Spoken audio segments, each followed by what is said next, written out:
बिस्मिल्लाहिर्रहमानिर्रहीम। अस्सलाम वालेकुम नाज़रीन मोहतरम। आज हम आपके कुछ सवालात के जवाब देने जा रहे हैं जो आपने कमेंट सेक्शन में पूछे हैं सऊदी वीज़ा स्टैंपिंग के मुतालिक। इसकी अपडेट हम आपको मुकम्मल देंगे और रहनुमाई भी करेंगे कि ये किस तरह प्रोसीजर इस वक्त आजकल इन दिनों में चल रहा है। इसके अलावा भी आपको क्वेश्चन आंसर या कोई आपको सऊदी एम्बेसी में वीज़ा स्टैंपिंग के मुतालिक किसी भी मामलात में किसी भी परेशानी का सामना है, रहनुमाई के लिए आप कमेंट सेक्शन में बातचीत कर सकते हैं हमसे। गुजारिश यही है कि कमेंट सेक्शन आप यूट्यूब चैनल को यूज़ करें, ना कि टिकटॉक करें। टिकटॉक पे वीडियो हम अपलोड ज़रूर करते हैं, लेकिन उधर के कमेंट्स देखने का और ना ही उनको रिप्लाई करने का इतना टाइम नहीं होता। शुरू करते हैं। सबसे पहला और सबसे ज़रूरी क्वेश्चन, क्या वीज़ा कैंसिलेशन हो रहा है सऊदी एम्बेसी में? तो इसका जवाब है बिल्कुल हाँ। आपका वीज़ा कैंसिलेशन प्रोसेस इस वक्त नॉर्मल तरीके से कराची एम्बेसी में और इस्लामाबाद एम्बेसी में जारी है। सिर्फ 2 से 3 दिन में आपका वीज़ा कैंसिल होकर वापस एम्बेसी से आ जाता है। कुछ शराइत है, शराइत करने में जितना टाइम लग जाएगा वो एक अलग मैटर है। For example, original cancellation letter from the कफील, यानी कफील से आपको ओरिजिनल कैंसिलेशन लेटर मंगवाना पड़ेगा। वो कैंसिलेशन लेटर आपके डॉक्यूमेंट के साथ लगेगा, पासपोर्ट के साथ लगेगा। कैंसिलेशन की रिक्वेस्ट बन के एम्बेसी में पासपोर्ट जाएगा, आपका वीज़ा कैंसिल होकर आपको मिल जाएगा। उसमें किसी भी किस्म की आपको परेशानी का सामना नहीं करना पड़ेगा अनटिल अनलेस के आपका कैंसिलेशन लेटर आ जाए।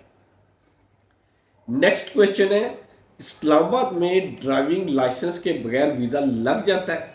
तो आपसे रिक्वेस्ट यही है कि इस्लामाबाद में ड्राइविंग लाइसेंस के बगैर वीज़ा नहीं लगता। ओरिजिनल ड्राइविंग लाइसेंस जो ऑनलाइन शो हो रहा होगा वो लगेगा, उसकी ऑथेंटिकेशन होगी। कुछ ऐसे एरियाज हैं जैसे कश्मीर हो गया, केपीके हो गया, अगर उनके ओरिजिनल लाइसेंस है तो उनकी वहाँ से वेरिफिकेशन लेटर साथ लगेगा जो उधर से अटेस्टेड होगा मुफा से, तो आपका वीज़ा लगेगा। बाकी आपका ओरिजिनल लाइसेंस होगा इस्लामाबाद में तो वीज़ा लगेगा, ओरिजिनल नहीं है तो वीज़ा नहीं लग रहा।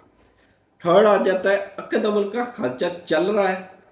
तो इसका आंसर है खांचा बिल्कुल भी नहीं चल रहा अक्द अमल का, बल्कि इस वक्त कराची एम्बेसी में या इस्लामाबाद एम्बेसी में किसी भी किस्म का कोई खांचा नहीं चल रहा। हाँ, वीज़ा लगवाना है, अक्द अमल सऊदीया से बन के पाकिस्तान आ रहे हैं। मुख्तलिफ वहाँ के जो इस्तकदाम ऑफिस हैं वो बना के इधर भेज रहे हैं, उसके वो पैसे लेते हैं। आप उसको खांचा कह लें या जो मर्जी कह लें, लेकिन एम्बेसी बगैर अक्द अमल के वीज़ा नहीं लगा रही। नेक्स्ट आ रहा है, हमने एक वीडियो शेयर की थी जिसमें बेकारियों का जिक्र था और शियात फरोशों का जिक्र था कि इन लोगों ने 50 तस्वीरें बना के वहाँ पे भेजी। उसमें एक दोस्त ने कमेंट्स किया है, क्या गवर्नमेंट इस चीज़ को वेरीफाई नहीं करती कि पासपोर्ट हम इस बंदे को इशू कर रहे हैं तो वो काम क्या करता है और हम इसकी इनकम कितनी है और इसको क्यों पासपोर्ट इशू करें?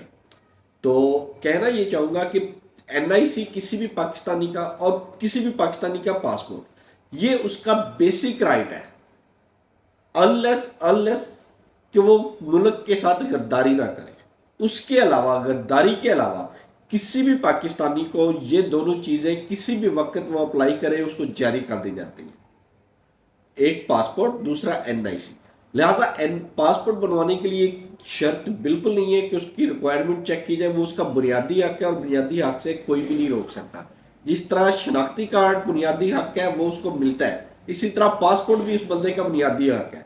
वो भिखारी हो, वो मंशियात फरोश हो या जो भी हो, वो अप्लाई करने जाएगा, उसका अप्लाई होगा।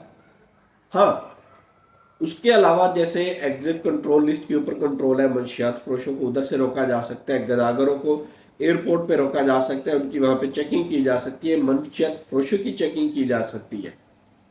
ये वो काम है जिनसे इनको रोका जा सकता है और लोग रोकते नहीं है। एयरपोर्ट अमला पैसे लेके इनको छोड़ देता है। ये वो मामला है जो कंफ्यूजन करते हैं। पासपोर्ट इशू किया जाएगा, हर बंदे को किया जाएगा, उसके मुंह पे नहीं लिखा हुआ ये बकारिया या मंशियात फरोशी। जस्ट उसके पास पाकिस्तानी होने का प्रूफ हो, वो अपना पासपोर्ट ले सकता है। नेक्स्ट,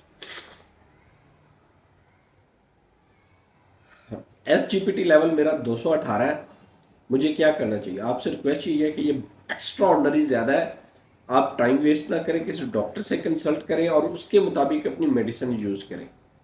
یہ ان مین وائل آپ کے لیے, آپ کی صحت کے لیے زیادہ خطرناک ہے.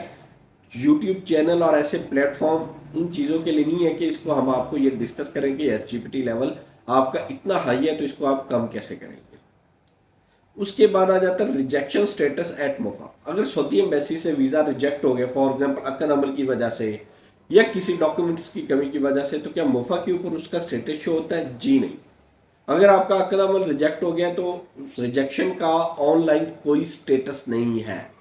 جسٹ ایمبیسی آپ کے میڈیکل کے اوپر لکھ دے گی میڈیکل ایکسپائر, مرحل منال دخول, آپ کا کوئی جو بھی ریزن ہے وہ جو آپ کا میڈیکل آپ پرووائڈ کرتے ہیں اس کے اوپر لکھ دیا جاتا ہے کہ اس وجہ سے یہ ویزا ہم ریجیکٹ کر لیں. آن لائن اس چیز کا کوئی پروف نہیں. اگین وہی بات, اگر آپ کو کسی بھی قسم کی کوئی کنفیوژن ہے, کوئی معلومات لینا چاہتے ہیں, کوئی بھی آپ کویسچن پوچھنا چاہتے ہیں, کمنٹ سیکشن میں ہم لوگ کمنٹس کا رپلائی کریں گے, آپ کی رہنمائی کریں گے.